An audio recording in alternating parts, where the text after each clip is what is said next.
The amazing and sensational Jay Anand is our new guest on VJ's playlist today. On this lovely, amazing, cool Mumbai afternoon. Hi Jay, how are you? And I'm so glad to be finally hosting you after all the months of deliberation that we have taken. But happy to see you here. Firstly, how are you doing?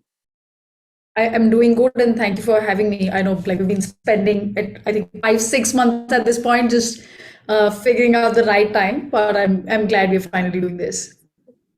Well, firstly, congratulations on Pehli Baar, a beautiful song indeed, and something I believe you have is your first single out in 3 years ever since you last did Come Home in 2019, and I mean 2022 is special for you in so many ways because you had your first major breakthrough with Looop Lapeta's title track in the Netflix film starring Taapsee Pannu and Tahir Rajbasi. I want to first begin by asking, how do you look at your journey so far as a music professional in this country today in your own capacity? I think it's been good. This is one thing we keep telling everyone that you should not compare, but you do end up comparing nevertheless because you see, oh, these were my peers, we were batchmates, and you constantly see people grow. But I think 2022 was a major change for so many of us. Like I saw like at least 4 to 5 of my batchmates from back in college, and we all had releases almost around the same time, and it was like, okay, the industry is finally coming to terms with it. So it's I think for me, as being a part of the independent scene, as for me like personally to see my growth, as well as like feeling like the industry is growing in the right direction overall. 2022 was a major change, and like I'm glad I was a part of it.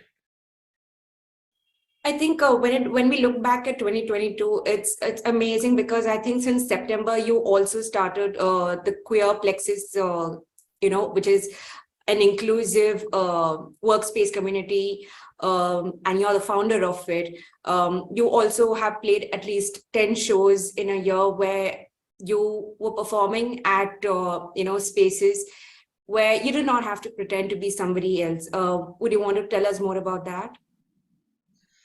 So I think it was something that personally made a mark for me because like I completely stopped performing like before the pandemic, a couple of months before. The idea was I was doing a lot of cover shows.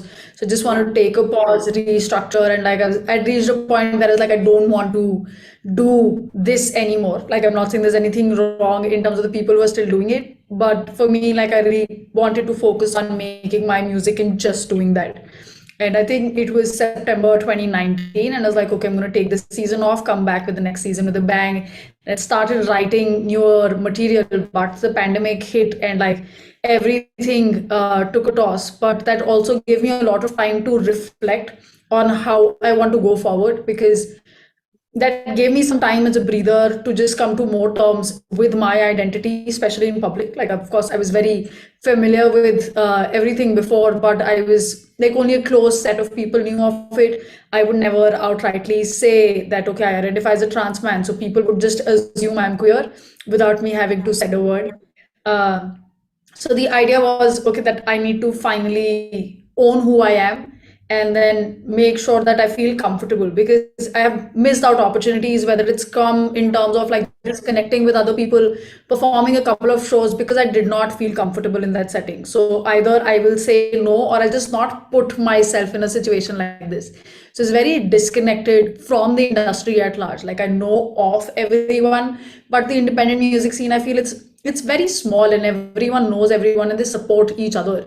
But I have deliberately put myself aside from that because I never knew how much of an acceptance rate it's going to be there because you always find people in spaces where they're just fighting for women to come out and perform and be more vocal, and you'll read stats and articles just on female representation, and then when you add another layer of gender and sexuality to it, it becomes very tricky. So I was like, okay, where do I see myself? How do I want to go forward with this? And it was in 2020 where I was like, okay, this is it. I am going to go forward and tell the world who I am because I really don't care at that point that what you think, where you are. I'm not making $1 million out of making my music, and I'm doing it because I really enjoy doing it. So why not do it when and where I feel comfortable?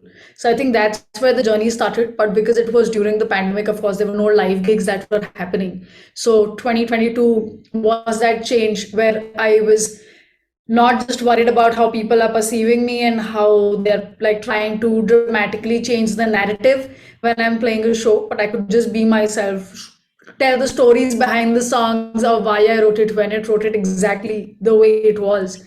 And I just felt so comfortable with how everyone opened up and like they were just very welcoming. I like it was definitely because a lot of them were queer spaces, but I've also found like there's so many musicians and just people in the space, whether they're photographers, but they're involved within the music business community who have reached out and they were like, oh, that's brilliant and you're doing such great work. So that was something which was very positive, and I'm glad I can be completely myself now. But do you think the approach and the way people look at you, or the way people receive you, do you think there has been a considerable shift in perspectives in the way you're viewed as a person, as a musician? So I'll give you a very small example. So when IFA like nominations come out, they list literally everything. Like everyone was performed. So they like everyone was done a song in Bollywood. They would have that entire list. And I was sent an email that I could even vote like for and nominate other people out of all the categories. And I saw my name under the male singer list, and just that was such amazing experience because like okay, I did not have to come out to these people. They're seeing me the right way. They're just, like, and it's exactly happening how it should, and it was happening very naturally.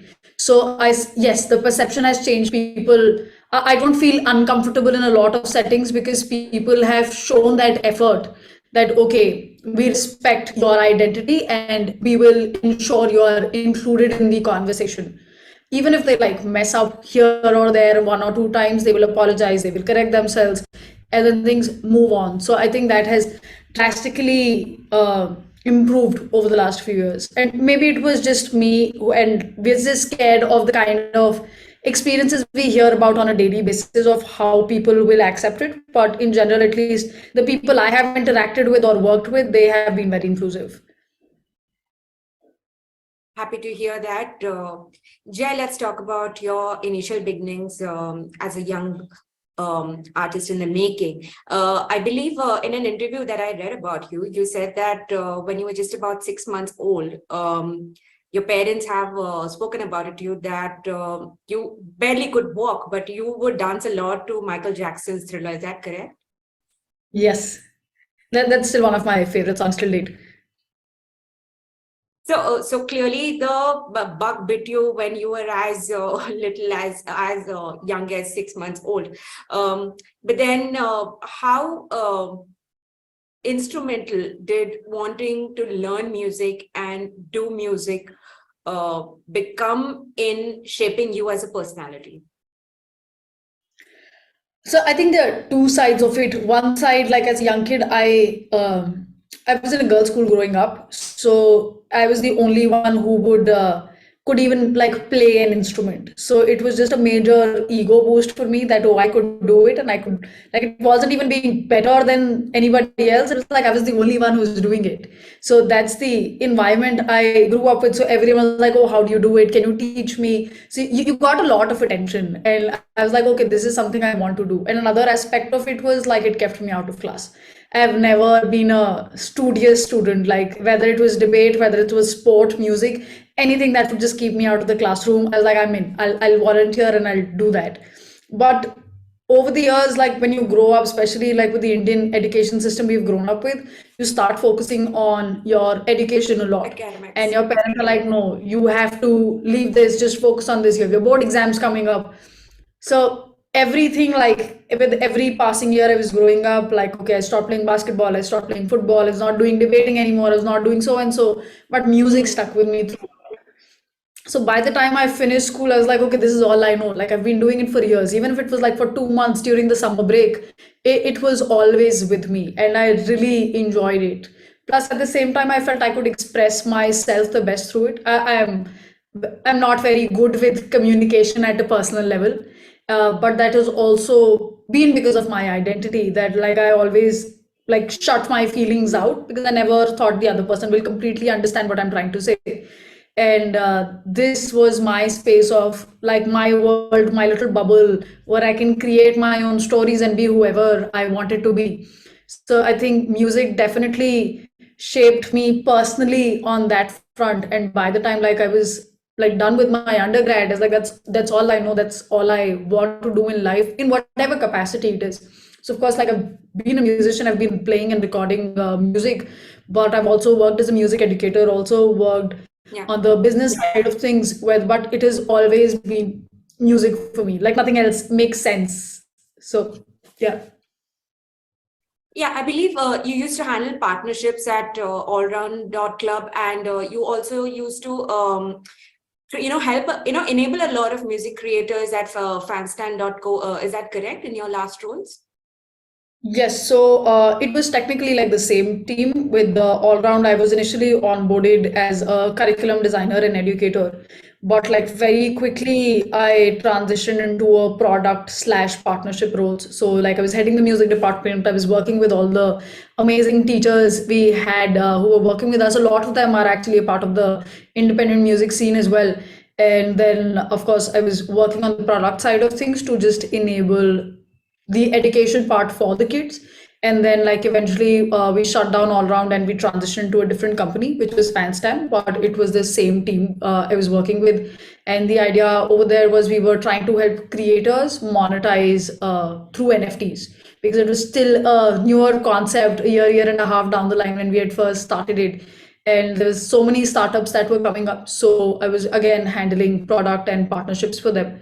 Of course, my scope was always trying to get more musicians on board, but worked on different sectors. We had like different verticals we were looking forward towards to bring those creators on board. So I was taking care of that part with Fanstan. Your music credentials also include, a grade 1 and a grade 3 certification from Trinity College in London. I think it's specializing in piano and drums. And you also have, an associate program. You've been a part of the associate program at the Musicians Institute of Los Angeles. Is that correct? Yes.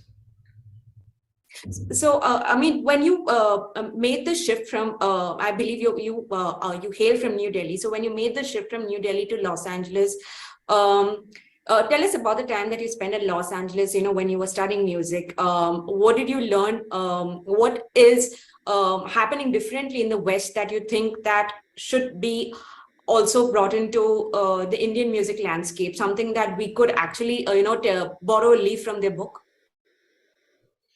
I think there are a lot of things which people have already adapted, but like I'm still, I'll speak from the perspective of about 6, 7 years ago when I was actually there. Before that, I like in India, I did my certification with Trinity Rock School. Like Trinity was with the piano, Rock School, I did the drums. I was learning guitar parallelly. I studied a semester, I think it was 2 semesters at Global Music Institute as well, directly under both Aditya and Tarun Balani. And Yeah. like I think when I was studying with them, it was the first time I started seeing structure, but it was still very new that okay, we're learning harmony, we're learning ear training, we're getting into the technicality and the theoretical side of things. Because when you're learning independently from many of the teachers, the idea is always okay, how many songs am I going to learn? And that's a general education perspective from a parent, because the parent is the one who's going to be talking to the teacher. Oh, I want my child to achieve this. This is a competition which is coming up. The kids usually don't care that much, especially like if you start at a younger age. But Yeah. like for me, finding that space was important because personally I function in a way where I could take a lot out of it because it was all very structured. I wouldn't Yeah. say it does not happen in India or like people shouldn't go that route. It's very individualistic in nature. But for Yeah. me, that experience really helped. It was the resources, the teachers, and the network. I think it was the three things. We're very scattered over here. Los Angeles is the hub. Like even if someone is studying at Berkeley, they will end up moving to LA because that's where they feel the industry is. That is where they're going to find the gigs. So, and especially instrumentalists, because they always look for bigger vocalists or musicians who they can play with. So while I was at MI, like we had different classes, we had different resources. So apart from the structured course that I had, I did my major in guitar and my minor in songwriting while I was at MI. And despite that, I could go in for any of the classes. So there would be like additional one-on-one sessions which we could book with any of the teachers like twice a week, where we could just go and like hone that skill, ask our questions, ask our doubts, ask for some exercises. So though I was majoring just in this, I was going into the studio, recording my own material, going to the teachers who teach mixing and production and mastering of how to do those things, doing some additional bass credits, learning more in terms of rhythms and drums. So I had that kind of an access, but it was also me who threw myself into that entirely to capture all of that. That's my personal belief. Like I want to at least know how each of the instruments will sound to know how I want my song to sound like. Otherwise, like you're always dependent upon other people, which again is not a bad relationship to have. But for me, it was very important to at least understand the basics of what I'm getting into. Like that generalist angle always comes into play for me. So like I picked up different instruments. I even learned violin for a bit, even though it was not particularly offered at MI, at least at that time. I'm not sure if they've added those string instruments at this point. So that was definitely one thing, the access and the resources, that structure, that okay, I can go in, I can practice. And at any given point, like when you'll walk in, you'll find a set of musicians who are there and they're willing to, oh, you want to come and jam. So we'll have jam rooms and it was 24/7. So you didn't have to block a time, find schedules, because everyone was just studying music and they were in it. Like even when I moved back and we were just trying to set up these jam sessions, everyone was doing other things because they were not studying anymore. The real life had hit. They had other gigs, or they'll have like some kind of jobs that they're into. Oh, I am free Tuesday, but I can only make it on Wednesday at 2 p.m. So like so much of your bandwidth just went in terms of scheduling these sessions and getting people together in one place to practice. And I think takes a lot of effort from anybody's end, which was different at MI. Like anytime you randomly walk into school and you'll be like someone's practicing and you can just ask and jump in. So it was that experience was special for me, and I think that's what was different, which I feel is changing in India, especially with these schools which have come up. Sam was always there. GMI is doing a brilliant job. Plus, there's of course True School in Bombay. So I think they're building that culture here, but it will take some time to reach the same levels as any of the colleges in West. Let's talk about your amazing collaborators, Siddhant Mago and Maya Khmera, who've been very instrumental in your journey. I think Looop Lapeta happened also because of all the wonderful ads that you all have collaborated upon in the past. So just give us an idea about how crucial or how instrumental are these two amazing people in your life? I think I'll start with how I met them. I think that will help shape this. So one of my friends, she's an actress. She was in fact in the music video for Come Home. She introduced me to Siddhant, and Siddhant like lives literally 10-15 minutes away from my house, like my parents' house in Delhi. But I never knew of him before, and he was doing brilliant work. He still is doing brilliant work with all the advertising. And I was in Bombay at that time and my friend knew him. So he was like, oh, I think you should meet Siddhant. Like, you guys will really click. So we met, we just went out to one of the places and like, oh, I'm going in for a session tomorrow to, I think, Amit Trivedi's studio and you should come. But I was only there for a short period of time. And that conversation dropped after that. So we were still in touch. We connected on social media, but like nothing never clicked until 2019. So I was again in Bombay for a show 2 years later. And he randomly saw it on Facebook. He's like, oh, you're playing here. Can you put me on the guest list? I would like to come and see. Like, sure. So he came and he really enjoyed the performance. So next day he took me to the studio, Chrome Pictures. And he was like, oh, we just want to, like, can you come to the studio? I did not know what I'm going in for. And he's like, okay, can you sing this song? Okay, can you sing one of your songs? Can you try something like this? And he's recording everything. And I still don't know what is happening. I was like, okay, why are we recording this? Like, oh no, I'm just taking it for some samples that if I need it for some ad, like I'll have these as references. And like 5 minutes later, he's like, okay, the people over here, they love you and they would like to sign you so that we can get you in for more advertisements and like do that entire shenanigan. So everything just happened like in a course of like 12 hours. And we started that conversation, happened for a couple of months. And then like since then, I've been signed with Chrome Pictures for their advertisements. But of course, it's whenever there's a right fit, because I'm not in Bombay, it's not as frequent. But whenever they're like, okay, no, like this is a thing we need you for, so they'll just call me and record and send it. So that's how our relationship started. Even before Loop Lapeta, we had signed for another movie, which was again Siddharth and Mayank's first as well, which still hasn't released. And like, I don't even know what the dynamic is with that movie at this point. But we did 3 songs together for that one, which never happened because of the pandemic. So I think it was in January 2020, like it was still 2 months before the pandemic hit, where he was like, oh, this is this song, we're just trying out, even we don't know if the movie will work out or not, but why don't you just come to the studio today evening and we'll figure it out. So I hadn't even heard the song. We just went in there, recorded a scratch, and then like, okay, we're going to send it. Let's see when we hear back, we'll hear back. And then, of course, everything completely shut down. There was no word. They weren't even sure if they're going to continue making the movie, when it will happen. It was all like the entire world was upside down.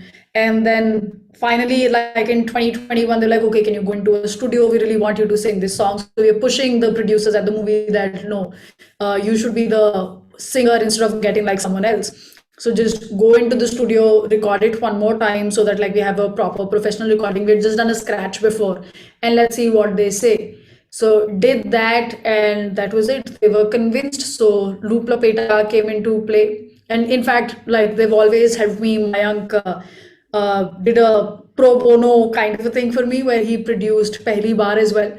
So we had that kind of relationship where we just jammed some ideas out. We've of course recorded a couple of other songs for different pitches here and there, which some got approved, some did not. So now they're also planning on releasing some of that stuff that did not get approved independently. So hopefully there'll be more coming soon with them. Speaking of Pehli Baar, it's also your first Hindi single, actually. So, did it stem from a place where you utilized a lot of your time in the lockdown, working upon your songwriting skills in Hindi? Actually, yes and no at the same time. I had been writing Hindi songs since 2016 or maybe even before, but I was always scared of releasing them. The idea was always when you're talking about gender, like not directly talking about gender, but if you're referring to someone, it's very straight up when you're talking in Hindi. So that was always something tricky for me to include at that point, because it's like, okay, even with my English songs, like people would come up and ask me, why do you always write about a girl, before like I had socially transitioned. So it was a very tricky space for me, because English I would still get away with that. My parents won't listen to these songs, so they won't care about it. And like even if I release it in the public domain, they won't pay that much attention.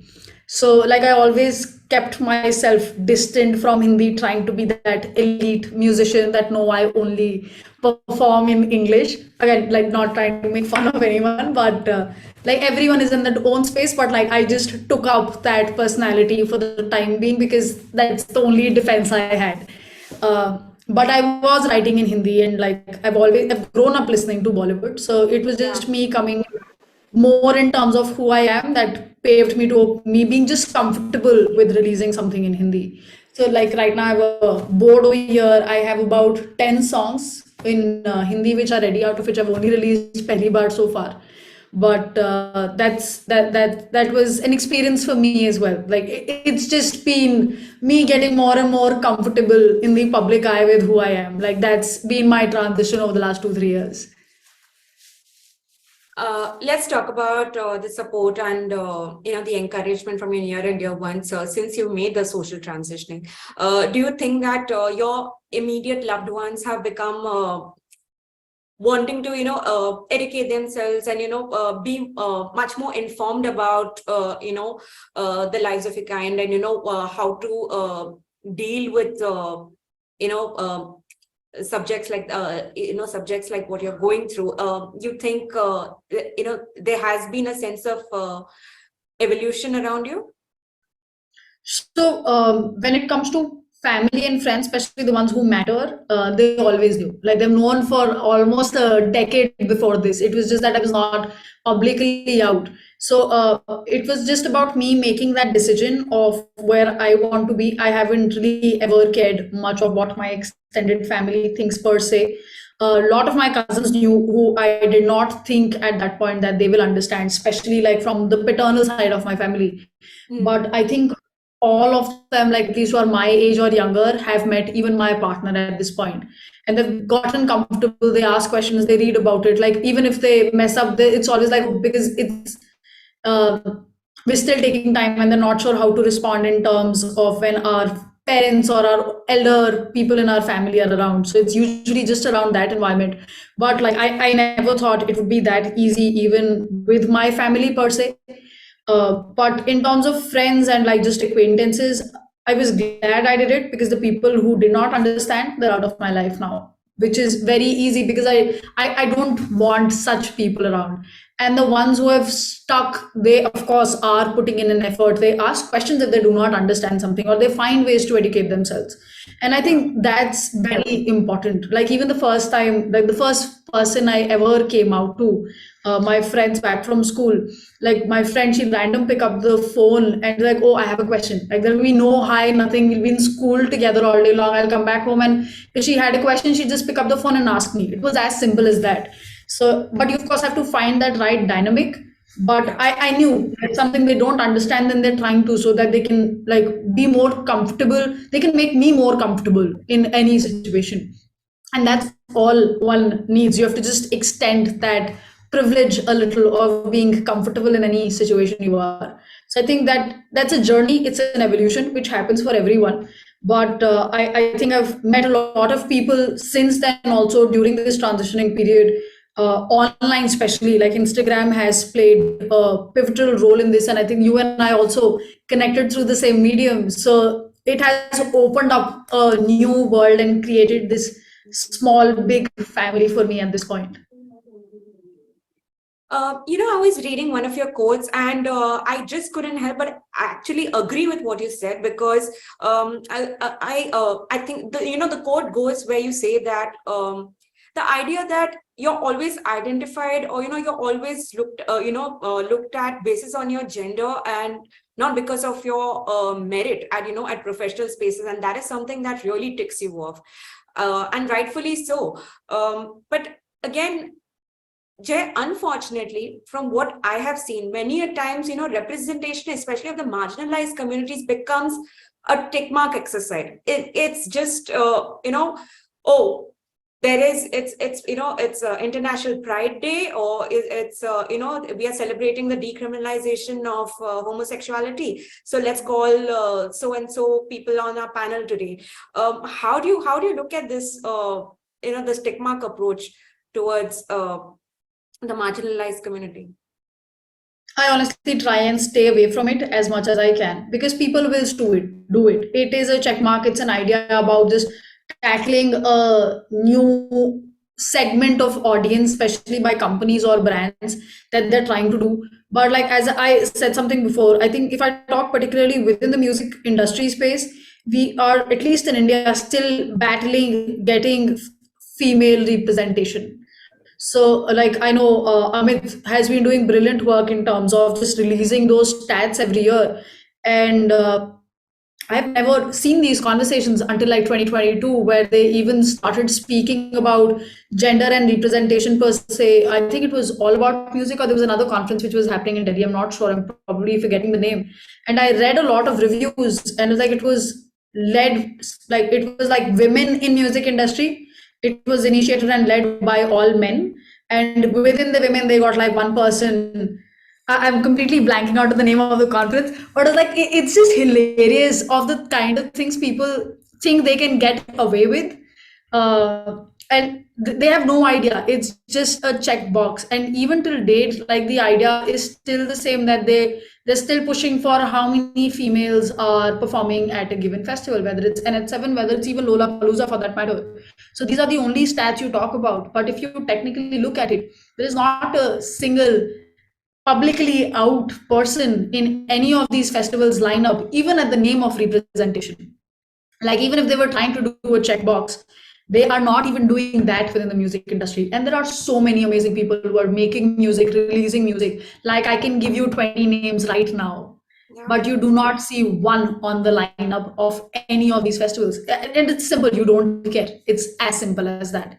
There are so many musicians who do not have that bigger following. They get a stage because that's what they try and push. We're trying to push independent music. It is good music and we want people to hear it. Why not give at least one spot to start off with, just on the name of representation? At least start there. There is no Yeah. data, there is no name, there is no festival. So our spaces are very limited to anything that's organized within the queer community. And like I even Sakshi, the founder of Gazy, if you're familiar, the Gazy family, that's the Instagram handle. We Yeah. were talking about it that they are pushing for these festivals to like have at least a stage or at least one name at these festivals. But these are just conversations one or two people are pushing for from within the community within these spaces. They don't even think about it. And that's why like you haven't seen me on any of the lineups over the years. I haven't played at any of the NH7 weekenders.